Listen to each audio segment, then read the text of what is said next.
Today, I'm going to cover the history of steroids in Major League Baseball, their start, their effect on the players and the league, and how they were stopped. We have all heard the stories about a famous athlete suddenly testing positive for performance-enhancing drugs, also known as steroids. Major League Baseball has a rich history of steroids, including how they were introduced, how they were stopped, and the rich story in between. Steroids played a pretty big role in Major League Baseball in the mid-'80s to early 2000s. They not only affected the players, but had a role in the game, the money brought in, the success of the teams, and also their athletes. Steroids got their start in Major League Baseball in 1985.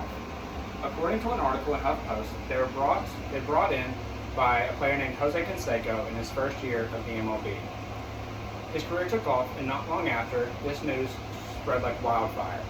Fellow teammates would ask how he was doing so well, and he was more than happy to tell them. According to an article in Global Sports Matters, other teams wanted to know how Canseco and the others were accomplishing so much and beginning to exceed on the field, and Canseco was more than happy to tell. This was known as the beginning of the steroid era. During this era, Canseco was given the spot as one of the Bash brothers. The other duo in this Bash brothers was Mark McGwire. McGwire also participated in the use of steroids and formed a friendship with Canseco because of it. In an article from ESPN, it talks about Canseco's story in his memoir, Juiced, of him and McGwire. It even goes as far as to tell that before and after batting practice, they would duck into men's stalls to shoot up. But this was only the beginning. Steroids played an important role in baseball in the mid to late 80s and on to the early 2000s. The steroid era was a time of both ups and downs for baseball. While a lot of players were on steroids, this meant for better baseball. Let me break down what I mean by better baseball.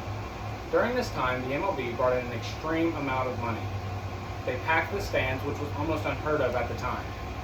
All the players were hitting over 40 home runs that season, and the season was just going tremendously. They also had an abundance of fans as well, give them a lot of public feedback and positivity. Also, through this era, many records were broken and stats were looking insane. In 1997 alone, 13 different players hit more than 40 home runs in just a single season. To the league, this was crazy. They began bringing back fans to the league and packing the stadiums. This meant more money for the organizations and teams, and the season was going great. That was until they got caught up using steroids and performance-enhancing drugs. By 2002, many suspected the use of steroids in the MLB, and while the people enjoyed the entertainment of the now outstanding games, players, and records, they began to grow very weary of how it was all happening. Later in the summer, the organization agreed to do random testing for PEDs and steroids. This testing finally took off in 2003, but was only survey testing, which is essentially anonymous testing with no punishment. The sole purpose was to see how many players were participating in steroids at the time. They were only going to move on with repercussions if over 5% of the players were using. By November, the tests were in, and just as everyone suspected, over 5% were participating. This was their sign to start mandatory testing. There were no punishments for first-time offenders, and they wouldn't have their name published until they were punished. In 2004, however, more severe punishments were made, and standards were set higher. It was said that first-time offenders would have a 10-day ban, second-time offenders a 30-day ban, third-time offenders a 60-day ban, and fourth-time offenders would have a 1-year ban. It was also said that during their first offense, they would get publicized. By the end of 2005, over a dozen players had been suspended. Punishments continued to rise and increase over 2012, and the rules still stand to this day, and the current punishments set in 2005 are still in place. According to an article written in Bleacher Report, first-time offenders have a 50-game ban, second-time offenders a 100-game ban, third-time offenders a lifetime ban.